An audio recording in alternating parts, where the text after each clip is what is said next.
my name is Brian Knox. This video is to start introducing the website, opencostaccounting.org. This is the page that you'll land on. If you also type in opencostaccounting.com or opencostaccounting.net, it will forward you to here. I simply explain some of the reasons of what I'm doing and what it means to be an open textbook. The short answer is that it's free to use. In this textbook, we have 11 chapters. Because it's an online textbook that I own, I can easily add another chapter if I want to. I don't have plans for that right now, but I could if I wanted to. That's one of the advantages of setting up this way. First, we start with managerial and cost accounting. That's chapter 1, in which I talk about, spoiler alert, they're the same thing. And they both have to do with information that managers need in order to maximize profit specifically. Then we talk about how do you maximize profit through relevant and strategic cost analysis. That is, what decisions are managers making? And we set up here the idea of a dichotomy, deciding between alternative 1 and alternative 2. Chapter 3, we expand that a little bit. We get into some of the traditional terms you're probably already familiar with about variable and fixed costs, because now we're going to talk about more continuous decisions that managers have to make, not a dichotomy between alternative 1 and alternative 2, but now where along the number line do we place volume if we want to reach a certain break-even point or a certain target profit. Now we start getting into questions about cost. As promised in earlier chapters, chapter 1, for example, managers tend to spend a lot of time interested in knowing how much things cost because they have control over that, because it's harder to assign responsibility for costs. And so we're trying to figure out in chapters 4, 5, and 6 how much each unit of inventory costs the firm. We have 3 different methods for doing that: job order costing, activity-based costing, and process costing. Now we're going to talk about, speaking of responsibility, we're going to talk about variance analysis, trying to drill down into the root causes of differences, of error, that is. We have an expectation in our budget, and then we have our actual results, especially in terms of cost. We also have that in terms of revenue as well, but we're focusing, and most managers focus on the cost side of that. So in variance analysis, we're comparing those two, seeing where the variance between those two lies, and trying to find out why, trying to assign responsibility for it. Lean accounting is a twist on these traditional cost accounting techniques that we've used in the first 7 chapters.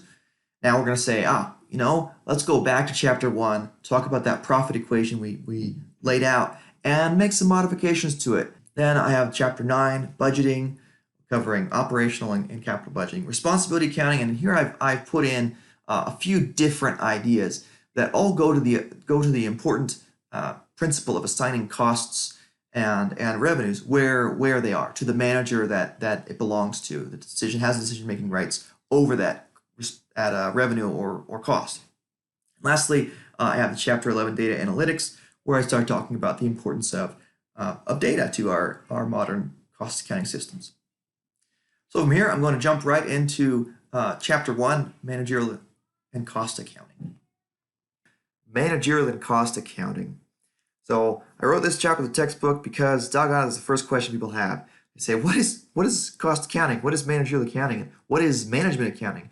Why do we have these 3 terms? Well, honestly, they mean the same thing. Maybe they didn't used to. Maybe people can parse these tiny differences that they really want to push. Good for them. Really, let's be simple. Let's be honest. They mean the same thing. They have so much overlap, they might as well mean the same thing. Why do we have these 3 terms that mean the same thing? Because it goes down to one of the root differences in how we think as managerial accountants. We think in a more descriptivist way than a lot of other accounting fields. Descriptivism is when you take what's out in nature and you describe it. Prescriptivism is when you decide what should be and you try to get nature to follow that. And that's the story of a lot of the accounting field. Financial accounting, auditing, which is a subcategory of financial accounting, assurance service over financial accounting. You have tax. Each of those, you can find a governing body. You can find some group that's saying, okay, this is how it should be done. This is how we're going to prescribe you to do it. Whereas in managerial accounting, we're simply describing what managers naturally do, just in the wild. In managerial accounting, there is no governing body. There's no group that's going to put you in jail if you don't do it the way that they say you're supposed to do it. What's going to happen is you're just going to go out of business because you're not going to have the right information to make the best decisions. And some other competitor is going to use that information, use information correctly, and do the managerial accounting correctly, and as a result, make more money and put your business out of business. This accounting information is used by managers to maximize profit, to keep the business going, to invest in its future, to hire more workers, to bring more money back to the owners who invested the initial capital to get the business going. Their managers are often in economics considered to be agents of the principal. The principal is the person who owns the firm, be it shareholders, be it private owners, be it some partnership, and then they hire managers to execute their desires for the firm. Now, the managers have that mission then. It's in their contract, either a complete contract or a slightly incomplete contract. Informally, formally, somehow they have this mission of maximizing profit for the principal. That's why they need the information that they do from managerial accounting. And over time, over decades and centuries of this happening, we've come together with some ideas of, well, these are the things that managers tend to need. This is the information that managers tend to gather when they're trying to fulfill this mission of maximizing profit for the principal. And that's what we put together into management accounting information, managerial accounting information, cost accounting information, all the same thing. Now, as far as maximizing profit, they have a focus on the latter part here of the profit equation because there's more control that you have over that part of the profit equation. This is true in your everyday life. Just think about that for a minute. How easy is it for you to reduce costs in your personal life compared to increasing the revenue in your personal life? Decreasing costs. Oh, well, you know what? I can cancel that subscription right now and I will decrease the costs in my life. I can choose not to buy that delicious pack of cookies right now and that will decrease the cost in my life. Revenue. How do I increase the revenue? Going out and getting a job is a long process. It takes a lot of time interviewing or putting applications out first and interviewing, then deciding between jobs if you have multiple offers, getting onboarded, getting trained. If you already have a job, asking for a raise, there's no guarantee you're going to get that raise. That's one of the biggest things that carries over to businesses as well, that you have less control over the revenue side. You need somebody else's permission to give you money for revenue. Whereas with costs, it's you giving permission to give away your own money. So you have more control over the cost side in your personal life. Businesses are very much the same way. Very similarly, managers have the ability to very quickly and predictably, and with the authority that they have within the firm, drive down costs. That's easier compared to revenue. You need the customer's permission to take their money, at least in most cases. 3 square meals a day, that doesn't sound all that bad sometimes. So, just like I say in the textbook here, managers want information, which is the dot inside of these two functions. What is it that drives revenue? It takes an extra layer of permission from the customer, but there are certain things we can do to drive revenue. They like to receive the products that they ordered, for example. That's usually a good driver of revenue. They want it not to be really garbage. Also a good driver of revenue. Over here on the cost side, what drives our costs? So because this information can be used more readily, a lot of managerial accounting information focuses on the cost side because that's where managerial decision making is focused. And also because people suddenly disappear when you ask who is responsible for this cost. It's magic. I think that satisfactorily answers the question of why there are these redundant terms: managerial accounting, management accounting, and cost accounting. We've talked about how managers need this information, descriptivist field, and we've talked about costs being easier to control the revenue and harder to trace responsible parties than revenue. So I have a little subsection here about nonprofit entities. I wanted to include that because really a lot of people are interested in, well, how is a nonprofit different?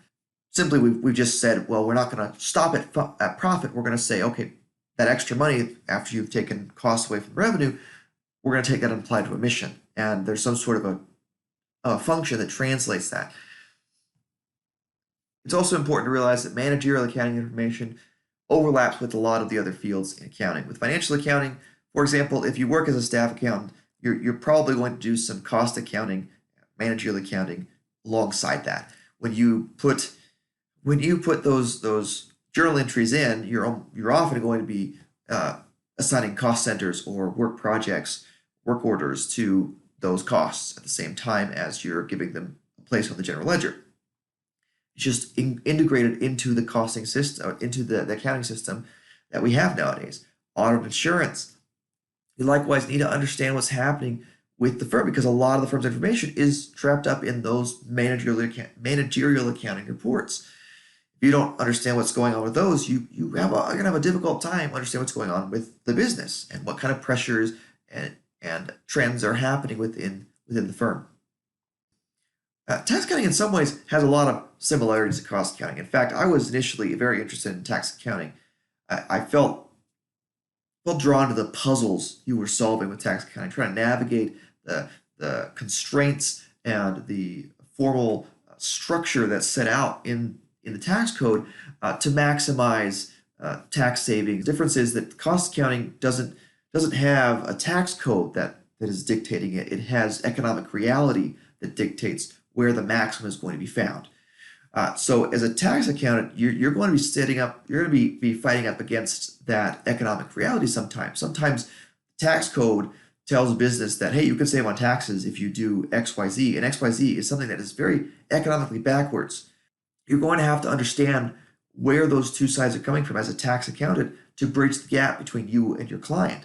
And if you're in the right and you are giving them information about the economic reality, tax code is part of the economic reality, that will help them maximize profit, and they should indeed go down the route that you're prescribing.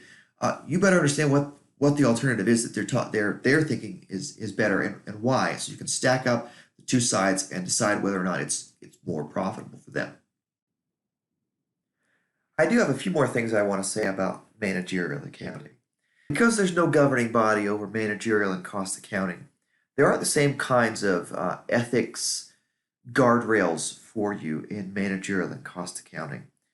If you're going to go into cost accounting, managerial accounting, or it's going to be a significant part of your job, really the ethics are on you. You've got to be the one who chooses to be ethical about your job. You're going to get very little help in this. We tend to have a manager class now that will throw you under the bus rather than have a mean tweet about the company. So you are on your own as a managerial accountant, and there are some things you're going to have to do to prepare for that. You need to be independent. You need to not be dependent on this job for everything in your life. You need the alternative to this job not to be flipping burgers. So you need to have your resume up to date. Keep it up to date. Keep your skill set up to date. Keep your networking up to date. Keep those things ready so if you had to leave this job because there's some ethical lapse and you're asked to do something that you shouldn't do, then you can leave the job. If you're not prepared to walk away from the job, then you have no leverage and you're captive to the ethics of the manager above you. You need to closely identify with some greater moral body, something that's going to ground you. You need to exercise your moral and ethical muscles in the small things and in the first things. If you don't build up your moral and ethical muscles in those small and first things, you're not going to be strong enough morally and ethically when the big choices come. And so that's it. Welcome to this branch of information economics, this applied economics area where we try to think about real challenges that managers face and what information can help them make the right decisions in those situations. Bye.